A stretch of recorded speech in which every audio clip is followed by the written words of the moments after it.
It was Christmas Eve, 1895. Snow dusted the Blue Ridge Mountains like powdered sugar on a grand cake. And there, rising from the mist like a dream made solid, stood the largest home in America. Biltmore. 250 rooms, 43 bathrooms, 65 fireplaces crackling with warmth against the winter cold. Inside the great banquet hall, a tree soared toward the ceiling, 40 feet of fragrant pine decorated with 500 electric lights and 500 glittering ornaments. The air smelled of roasted turkey, fresh holly, and possibility. George Washington Vanderbilt stood at the center of it all, welcoming his mother and 26 relatives who had traveled from New York to celebrate this momentous occasion. The bachelor heir to one of America's greatest fortunes had finally opened the doors to his mountain castle. It was magnificent. It was triumphant. And yet, something was missing. Someone was missing. George did not know it yet, but in just 3 years, a woman would walk into his life who would transform this grand estate into something far more meaningful than stone and marble. A woman who would make Christmas at Biltmore not just a celebration of wealth, but a celebration of love, community, and giving. Her name was Edith Stuyvesant Dresser, and this is the story of how she saved Christmas at Biltmore. To understand Edith, we must first understand the world she came from, a world very different from the gilded halls of the Vanderbilts. She was born on January 17th, 1873, in Newport, Rhode Island. Her family, the Dressers, possessed something the newly rich Vanderbilts desperately wanted, but could never quite buy: centuries of American lineage. Through her mother's family, Edith was a descendant of Peter Stuyvesant, the last Dutch governor of colonial New York. Her great-uncle was Hamilton Fish, who had served as United States Secretary of State, Senator, and Governor of New York. The Dresser name opened doors that even Vanderbilt money sometimes could not.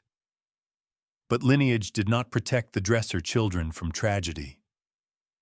When Edith was just 10 years old, both of her parents died within months of each other.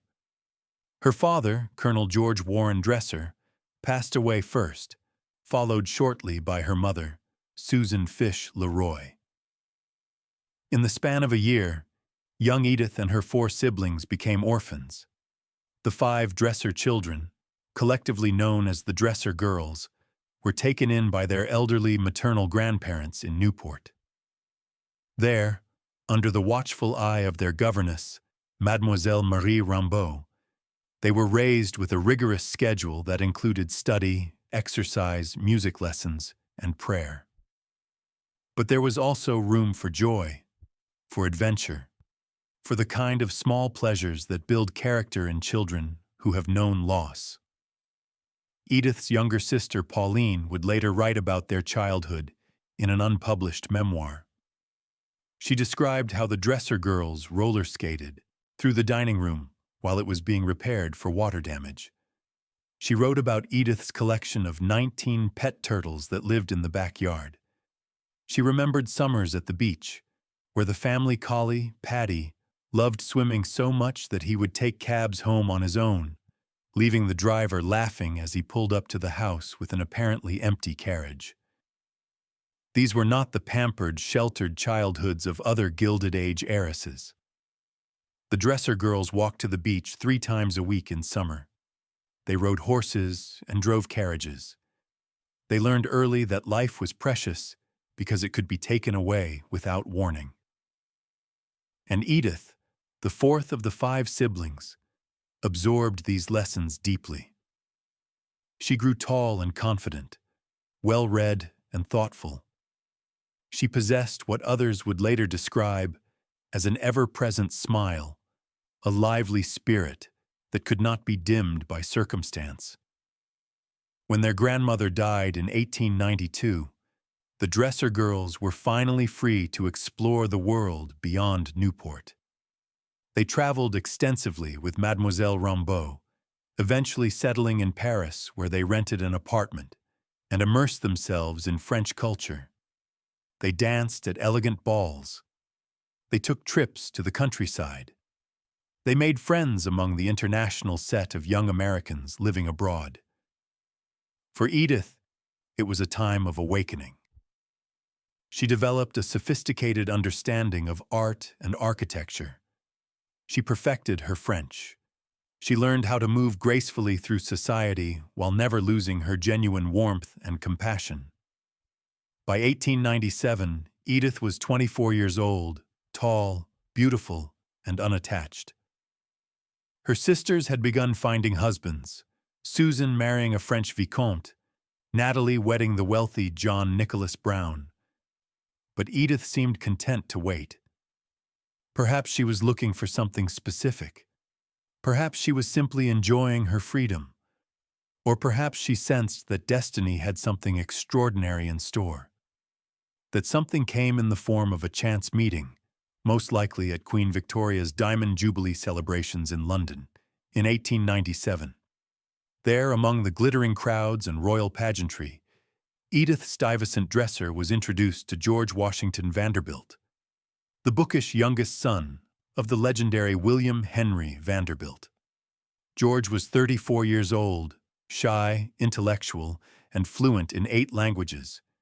He had been called the most eligible bachelor in America for nearly a decade, and yet he showed little interest in the society maidens who threw themselves at his feet. He preferred his books, his art collection, and his grand project in the mountains of North Carolina. But when he met Edith, something changed. Here was a woman who could match his intellect, who shared his love of culture and learning, who possessed the social graces he sometimes lacked and the warmth he secretly craved. Within months, George Vanderbilt proposed marriage. The news sent shockwaves through American society. The confirmed bachelor had finally found a bride. Newspapers ran breathless stories about the engagement, describing Edith as a very charming and accomplished girl, while acknowledging that details about her background were surprisingly scarce. The press scrambled to learn more about this mysterious woman who had captured the heart of one of the richest men in the world.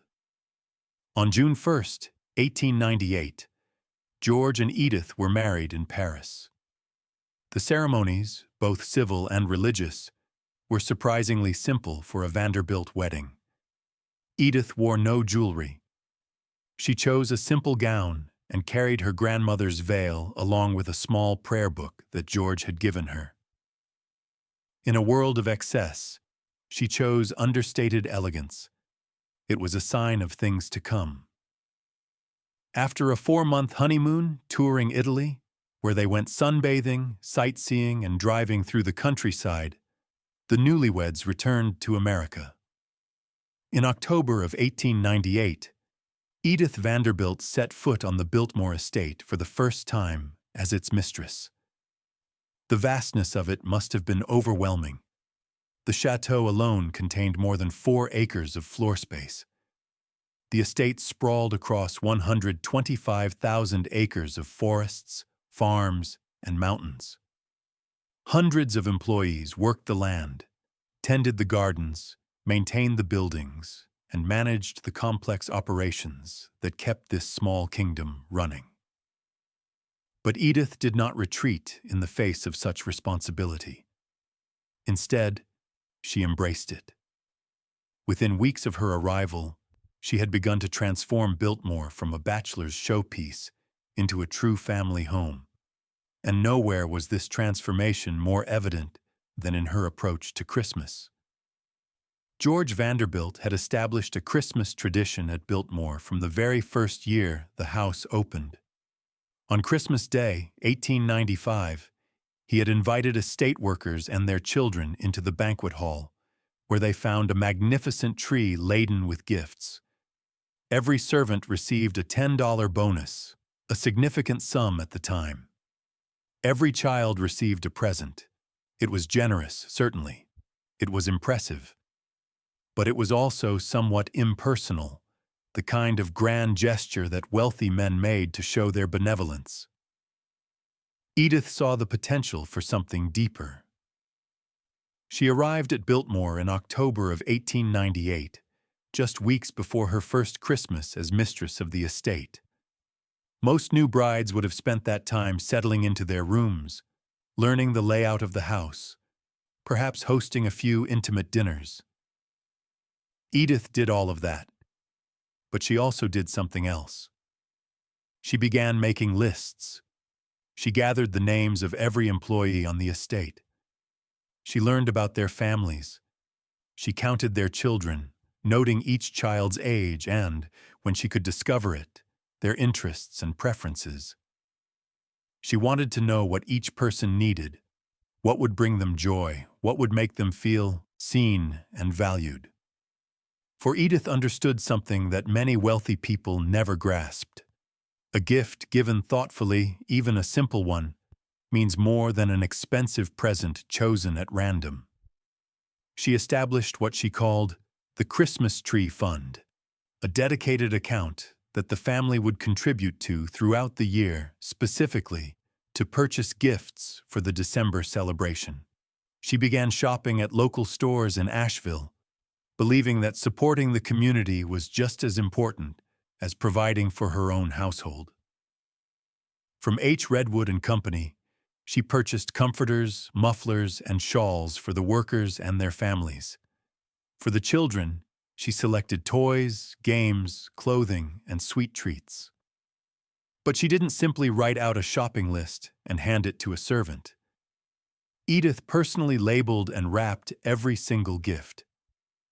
She commandeered one of the bedrooms in Biltmore House as her staging area, filling it with packages until, as her friend Anna Wheeler would later write, the room assumed the appearance of a Santa Claus storage place. Anna Wheeler was the wife of the estate's veterinarian, and she became one of Edith's closest friends and confidants. In an unpublished memoir, Anna described those early Christmas preparations in detail. She wrote about how Mrs. Vanderbilt kept a book in which the individual presents were recorded yearly. Her idea was to avoid duplication, but it served another purpose in assisting her in the better knowledge of each family. It was just another example of her predominant kindness and her executive ability. Mrs. Vanderbilt did the buying and labeling and wrapping of all those many gifts. That Christmas gifts ledger would become legendary at Biltmore. Year after year, Edith maintained meticulous records of who received what, ensuring that no child got the same toy twice, that gifts were age-appropriate, that each family felt personally remembered. The ledger covered roughly the years 1909 to 1930 and contained more than 600 names. It was recently rediscovered in Biltmore's archives, a well-worn volume covered in oxblood-colored leather, slightly tattered and missing its spine from decades of use. But the magic of Christmas at Biltmore wasn't just in the gifts. It was in how they were given. On Christmas Day, the banquet hall was transformed into a wonderland. The 40-foot tree sparkled with electric lights, still a marvel in an age when most homes relied on candles. The smell of evergreen mixed with the scent of roasted meats and fresh-baked treats. And there, at the foot of that magnificent tree, stood George and Edith Vanderbilt, personally greeting every family, personally handing each package to its recipient. The New York Times reported on the 1905 celebration, when George and Edith's daughter Cornelia would have been 5 years old. Mr. and Mrs. George W. Vanderbilt this afternoon provided for nearly 1,000 children of Biltmore Estate, employees a big tree in the banquet hall of the chateau. The little ones were loaded with useful gifts and toys bought in Asheville in the last week. Mr. and Mrs. Vanderbilt welcomed each of the little guests, many of whom came 20 miles from the coves and mountaintops of the Vanderbilt Forest Domain, some walking, some by ox team, and some muleback. Mr. and Mrs. Vanderbilt personally distributed all the gifts, 20 miles by ox team or muleback. Imagine those mountain families making their way down from the forest ridges, children bundled against the cold, traveling for hours to reach the great chateau. And waiting for them at the door were not servants or proxies, but the master and mistress themselves, ready with a warm welcome and a gift chosen specifically for each child. This was not mere charity, this was community. Edith understood that the people who worked on the estate were not simply employees, they were neighbors. Their children played with her daughter Cornelia. Their lives were intertwined with the fate of Biltmore itself. When she looked into the eyes of a tenant farmer's child and handed them a carefully chosen present, she was not performing an act of noblesse oblige. She was building a family that extended beyond blood. The tradition grew more elaborate with each passing year. Anna Wheeler described how she sometimes helped Mrs. Vanderbilt organize exceptional holiday events, including theatrical readings of Dickens's A Christmas Carol for estate employees. Music filled the halls. Tables groaned with food. The brilliant tree in its magnificent setting, the faces of those surrounding it, and the beautiful and gracious hostess, Anna wrote, are never to be forgotten. Meanwhile, life at Biltmore blossomed in other ways. On August 22, 1900, George and Edith welcomed their first and only child, Cornelia Stuyvesant Vanderbilt, into the world. She was born in the Louis XV room of Biltmore House, a much-celebrated addition that local newspapers heralded with joy. The Spartanburg Journal wrote, "A new star has appeared at famous Biltmore, and the charming mistress of this most gorgeous home is smiling upon her firstborn, a tiny girl called Cornelia Stuyvesant Vanderbilt, and the world shares in her newfound happiness." With Cornelia's birth, the Christmas celebrations took on even greater meaning. Now there was a child at the center of the household, a little girl who would grow up watching her mother pour love into those holiday preparations. Cornelia spent her childhood running through the halls of Biltmore, playing with the local children whose families lived and worked on the estate. She learned from her mother's example that privilege came with responsibility, that abundance should be shared, that the measure of a person was not what they possessed, but what they gave away. But Edith's generosity extended far beyond Christmas. Throughout the year, she dedicated herself to improving the lives of those around her. She founded a school to provide training and skills for young black women in Asheville who were seeking domestic service positions. She established literacy programs for estate employees who had never learned to read. She delivered maternity baskets to women who had just given birth, making sure new mothers had everything they needed. When Cornelia outgrew her clothing, Edith didn't simply discard it.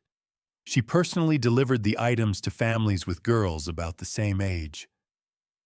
An hour in the morning might find her among the boys and girls who are carving, knitting, sewing, and weaving at the looms at the school she founded, one observer wrote at the time. Then the fast steppers swirl her miles away in her carriage to a bit of a colony on the estate where she talks to the mothers about healthful things for the children to eat and gives them some patterns for homespun coverlets. She is one of the leading spirits in a dozen or so clubs for civic betterment, the training of the boys and girls, sunshine societies. Mrs. Vanderbilt believes in the home, not only where she lives, but where other women must live. This was the woman behind the Christmas magic, a woman who saw no distinction between grand gesture and daily kindness, who understood that caring for a community was not a seasonal obligation, but a way of life. The years passed in a golden haze of prosperity and purpose. George continued his experiments in scientific farming and forestry. Edith continued her charitable work. Cornelia grew from infant to toddler to young girl, filling the vast halls with laughter and life. Famous guests came and went, novelists Edith Wharton and Henry James, ambassadors, politicians, even presidents.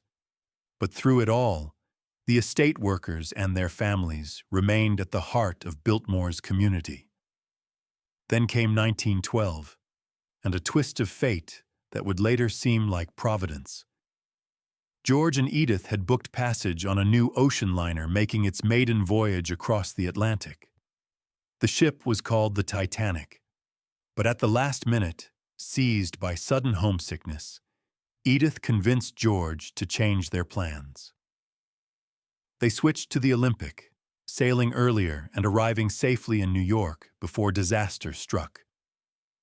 Their servant, Frederick Wheeler, who had stayed behind to travel with their luggage, was not so fortunate.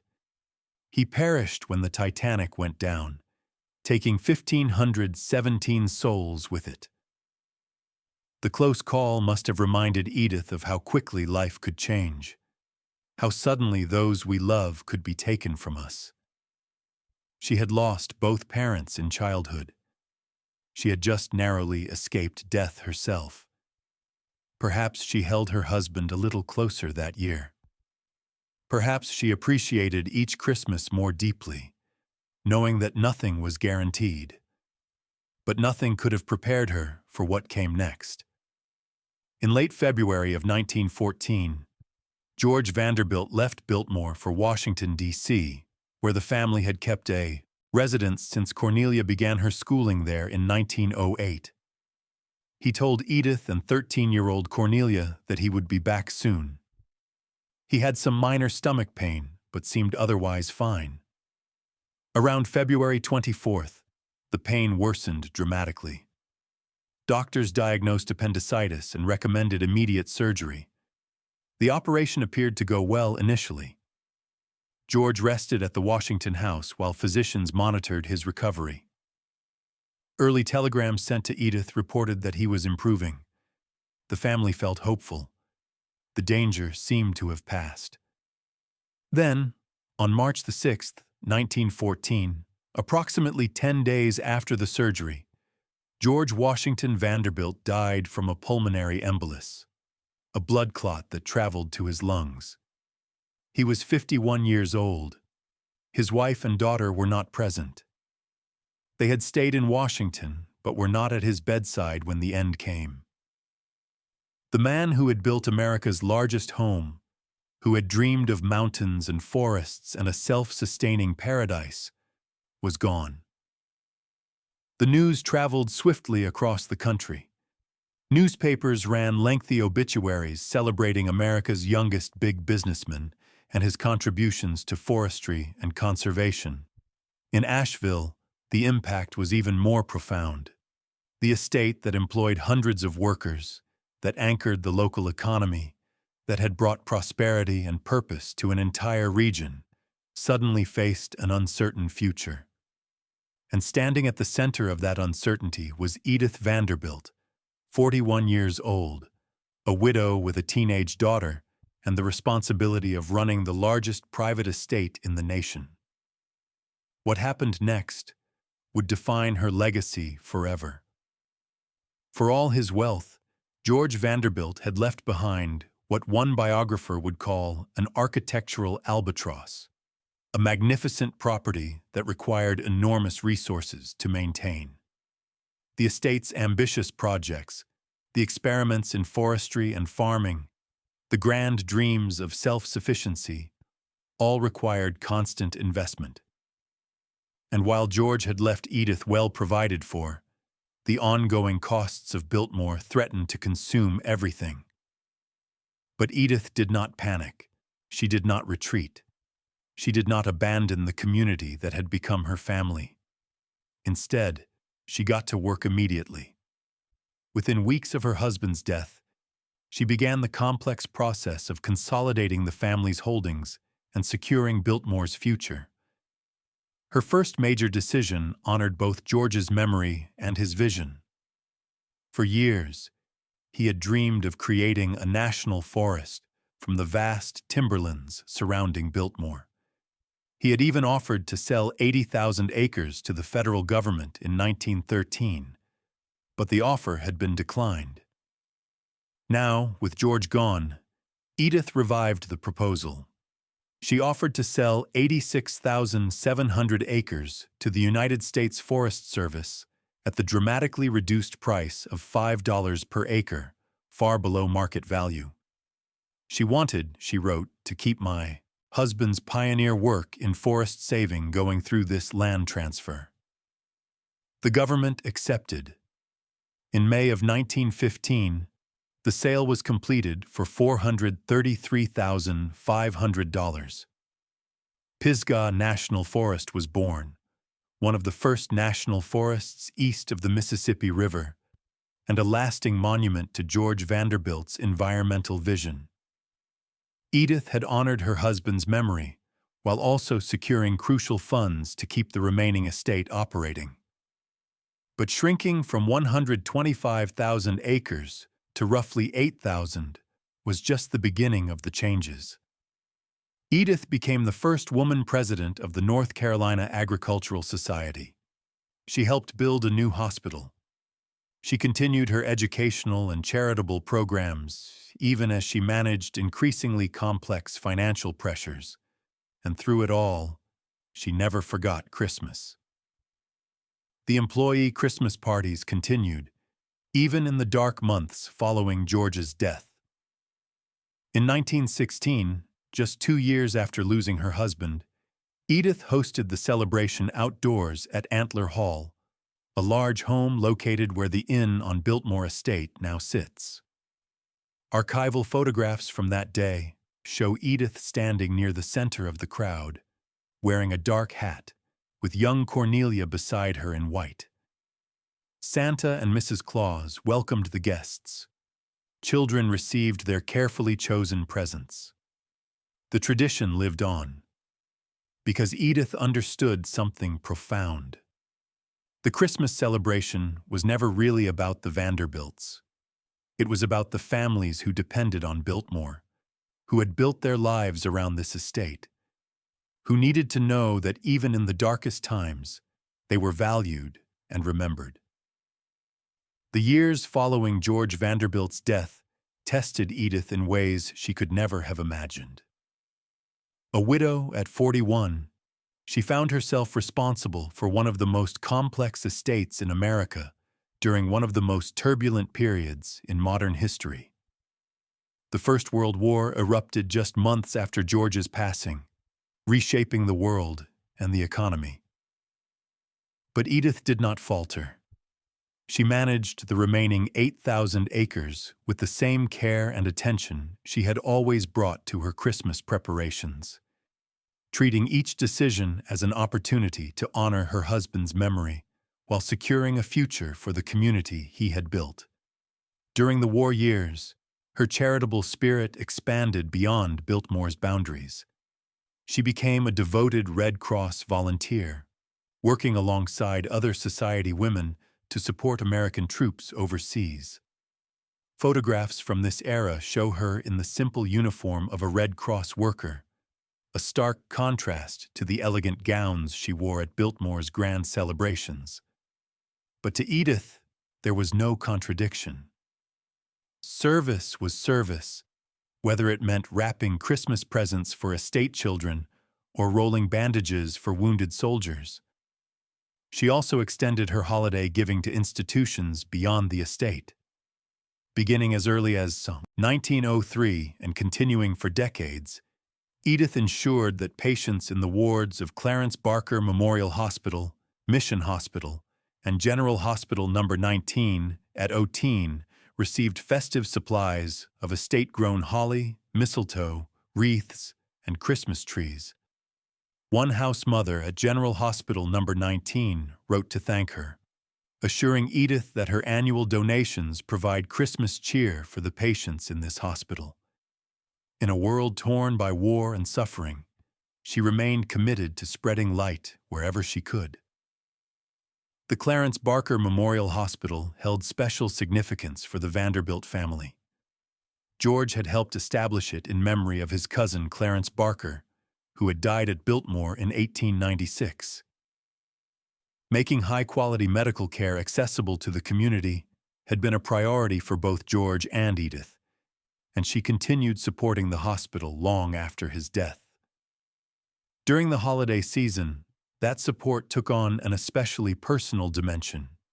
She wanted patients who were far from home, who were suffering and afraid, to feel the warmth of the season. Meanwhile, young Cornelia was growing into a remarkable young woman.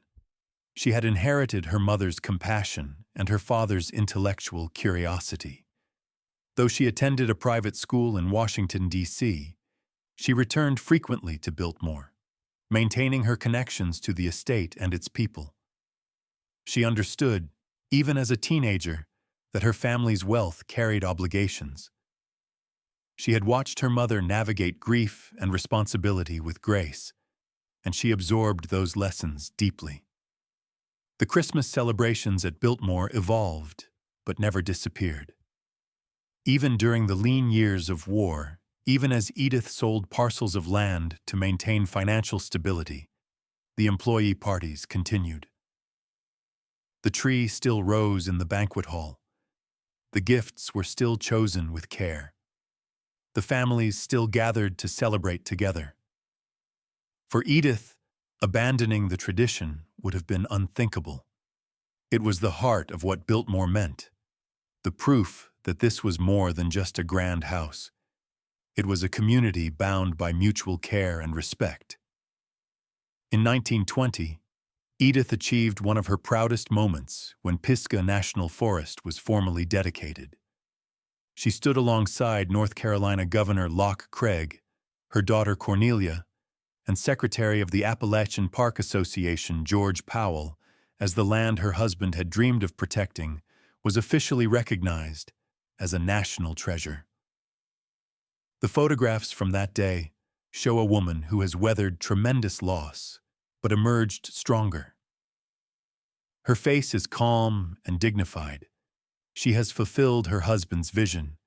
She has preserved his legacy, and she has done it while keeping the home fires burning at Biltmore. The 1920s brought new challenges and new changes. Edith was no longer a young bride exploring her grand new home.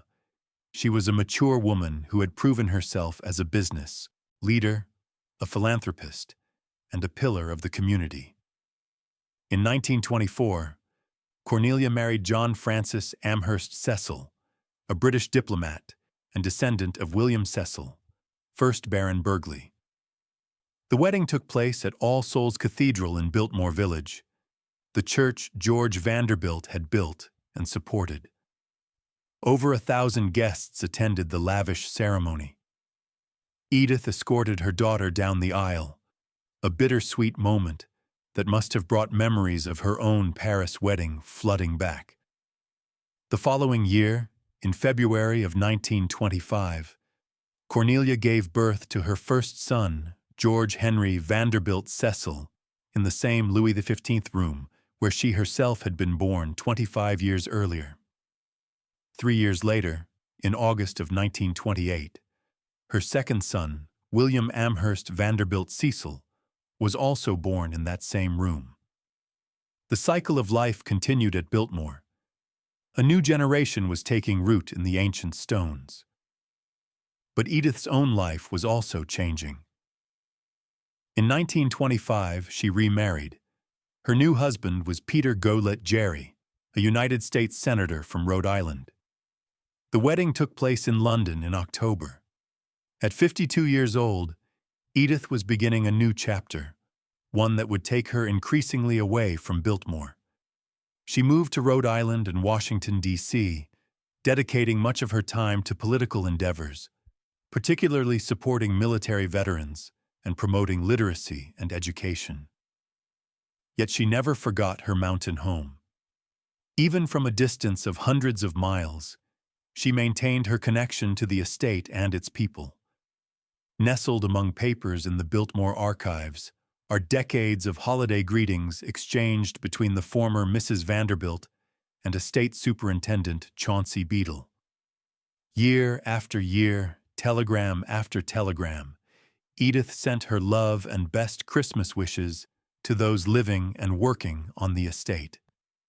The century-old holiday traditions here illustrate how deeply the Vanderbilts treasured family and community, one archivist would later observe. These communications serve as tokens of recognition that Biltmore was home for Edith Vanderbilt. Cornelia and her husband, John Cecil, now took the lead in managing the estate and continuing its traditions. The employee Christmas parties remained a centerpiece of the calendar. Cornelia had grown up watching her mother meticulously select gifts, wrap packages, and personally greet every family.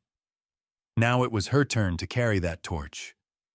She approached the responsibility with the same dedication her mother had shown, ensuring that each child received a thoughtful present, that each family felt welcomed and appreciated. In the 20s, Edith and Cornelia found new ways to extend their holiday spirit to the broader community. They began selling wreaths made from estate-grown greenery, donating the proceeds to Clarence Barker Memorial Hospital. It was a small gesture, perhaps, but it embodied the Vanderbilt philosophy of giving. Every resource, even the holly and pine that grew wild on Biltmore's hills, could be transformed into an opportunity to help others. Then came 1929, and the world changed again. The stock market crash that October marked the beginning of the Great Depression, the worst economic crisis in American history. Fortunes evaporated overnight. Businesses collapsed. Unemployment soared. Even families that had seemed invulnerable to financial hardship found themselves struggling to survive. The Cecils, like so many others, faced difficult choices about how to maintain their vast estate in a time of economic catastrophe. By 1930, it was clear that something dramatic had to be done. The costs of running Biltmore, maintaining the buildings, paying the staff, keeping the farms and gardens alive, were simply unsustainable without new sources of revenue. The city of Asheville, desperate to boost tourism and revive the local economy, approached Cornelia and John Cecil with a proposal. Would they consider opening Biltmore House to the public? It was a radical idea. America's largest private home had been exactly that, private since its opening in 1895. The thought of strangers walking through the halls where George and Edith had raised their daughter, where generations of family memories had been created, must have given the Cecils pause. But they also understood that desperate times required creative solutions, and they knew that their grandfather, George Vanderbilt, had always believed that beauty should be shared. On March 19, 1930, Biltmore House opened its doors to paying visitors for the first time. The admission fee was $2. On that first day, 300 curious tourists walked through the grand entrance, marveling at the soaring ceilings, the priceless artwork, the sheer scale of what one family had created. Within a year, nearly 40,000 guests had visited. The estate that had once been a private paradise was becoming a public treasure. The decision to open Biltmore proved to be its salvation.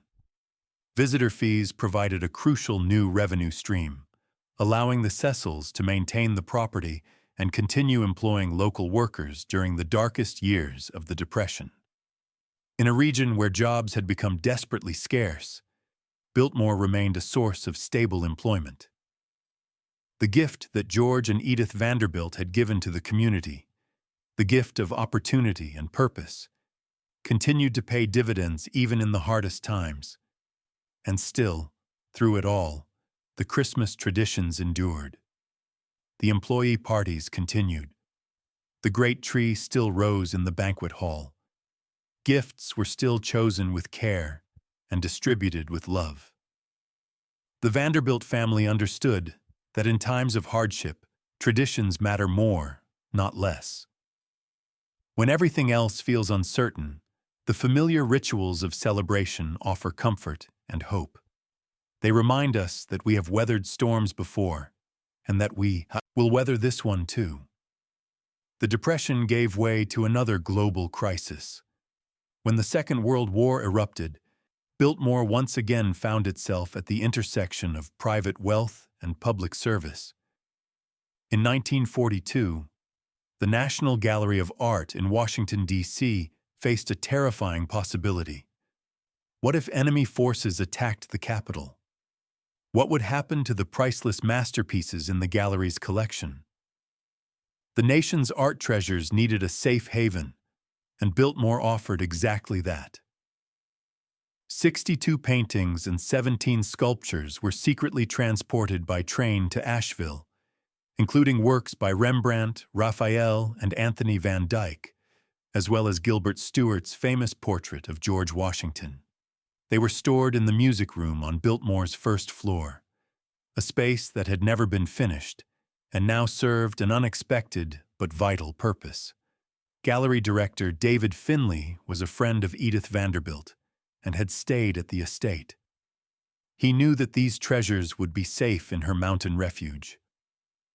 The art remained at Biltmore until 1944, when the threat of attack had receded. For nearly 2 years, some of America's most precious cultural artifacts had been protected within the walls that George Vanderbilt had built.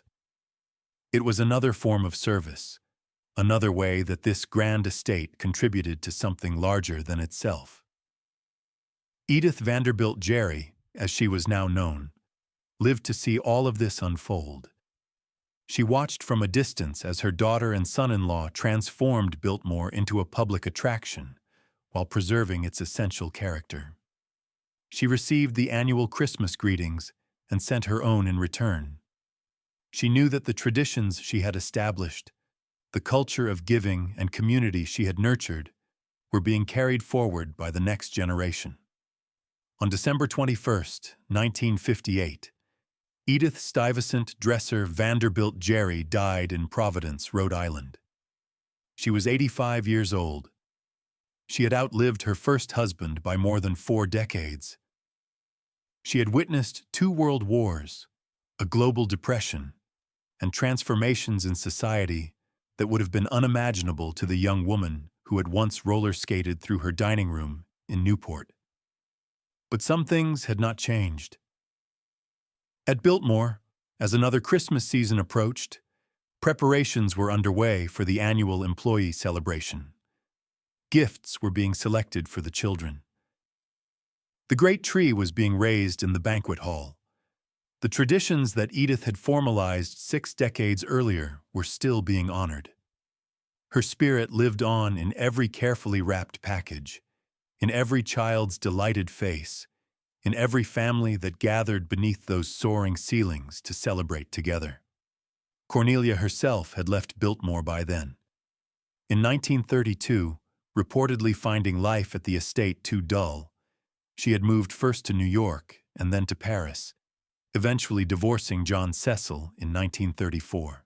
She dyed her hair bright pink, changed her name to Nilcha, and never returned to Biltmore or the United States again.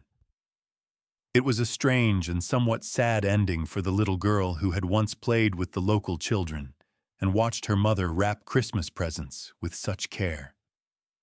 But her sons remained.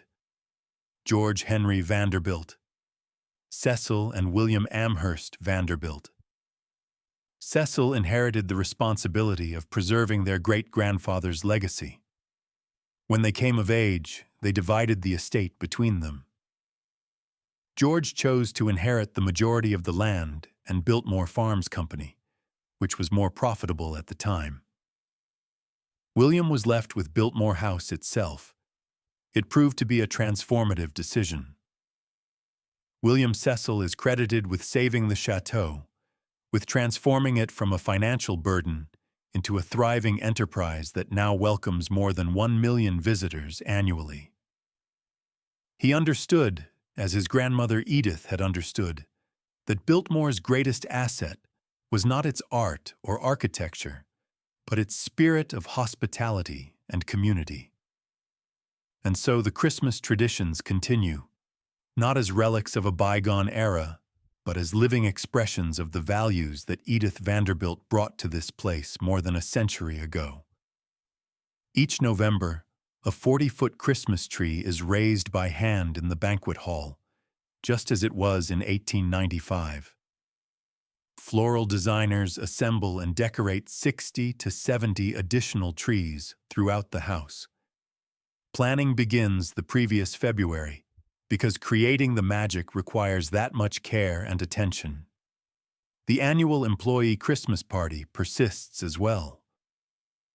Today, more than 120 years after George Vanderbilt hosted that first celebration, the staff of Biltmore still gathers to honor the tradition.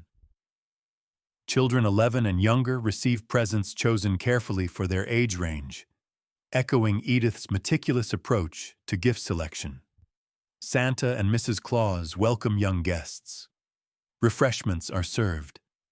And for one evening, the grand halls of America's largest home fill with the laughter and joy of the families who make it run.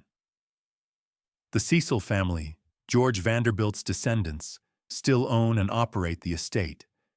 His great-grandchildren continue the legacy of hospitality, employment, and community engagement that began when a young widow from Newport decided that wealth meant nothing without warmth. They employ more than 2,000 people, making Biltmore one of the largest private employers in the region. They maintain the gardens that Frederick Law Olmsted designed. They preserve the forests that Gifford Pinchot managed. They keep the flame burning. When visitors come to Biltmore during the Christmas season, they walk through halls transformed by twinkling lights and glittering ornaments. They see the great tree in the banquet hall, decorated with the same number of lights and ornaments as that first tree in 1895. They smell the fresh evergreen and feel the warmth of crackling fireplaces. And if they listen closely, they might hear echoes of the past, the laughter of children receiving gifts from a gracious hostess, the music drifting through candlelit rooms, the sound of a community celebrating together. What Edith Vanderbilt understood, what she brought to Biltmore from the very first Christmas she spent there, was that a house is just a building until it becomes a home. And a home becomes a community when those who live in it choose to share their blessings with others. She did not inherit this wisdom from her Vanderbilt in-laws. She brought it with her from her own difficult childhood, from the loss of her parents, from the years of making her way through the world with grace and determination. She knew what it meant to be without. She knew what it meant to depend on the kindness of others. And so when she found herself mistress of the grandest estate in America, she made a choice. She chose to see the servants and workers not as employees, but as neighbors. She chose to learn their names, their children's names, their hopes and struggles.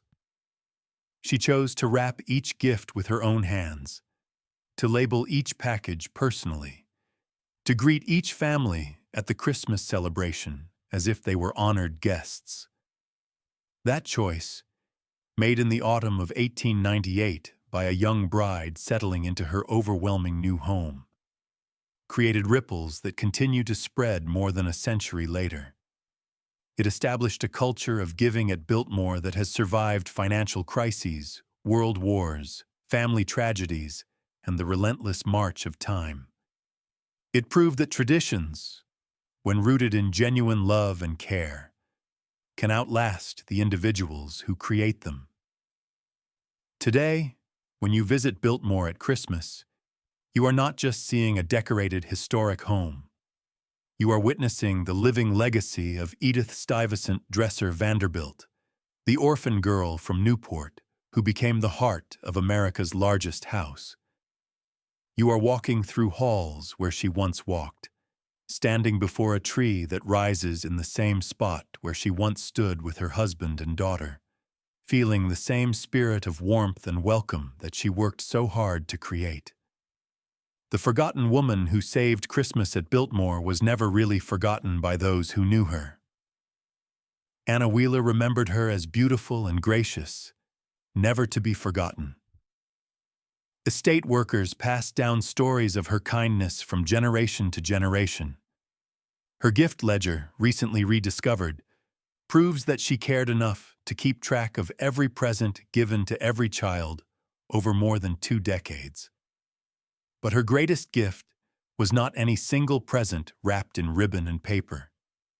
Her greatest gift was the tradition itself, the understanding that celebration matters, that community matters, that taking time to recognize and appreciate the people around us is not a luxury, but a necessity. In a world that often measures worth in dollars and square footage, Edith Vanderbilt measured worth in relationships, in kindness, in the simple act of handing a child a gift chosen just for them. The snow still falls on the Blue Ridge Mountains each winter.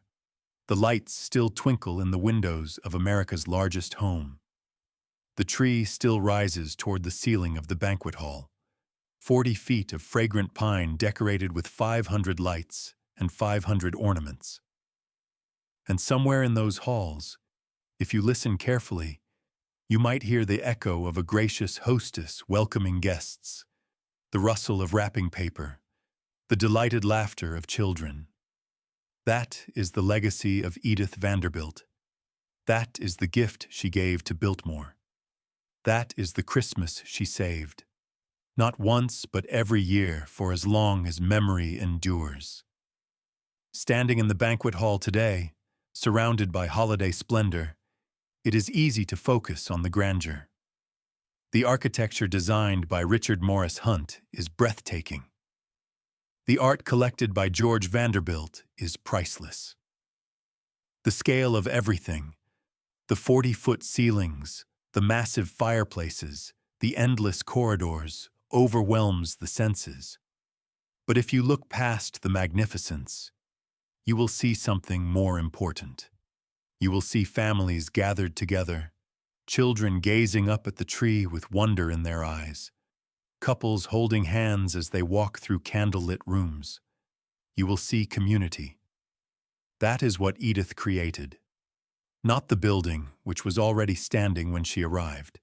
Not the art, which her husband had collected over decades.